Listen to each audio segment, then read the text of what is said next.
नमस्कार मित्रांनो, माझं नाव प्रतीक आडव. मी करतो गावडून कुक्कुटपालन. आता तुम्ही बघू शकता माझ्या हातात ही लॅक्झिन पावडर जी आपण आज पक्ष्यांना लॅक्झिन पावडर दिलेली आहे.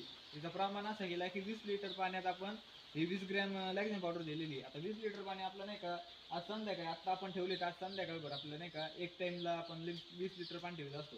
असं आपण 2 टाइम पाणी ठेवत असतो. काल आपण आता गुळ पाणी दिलेलं आहे पक्ष्यांना.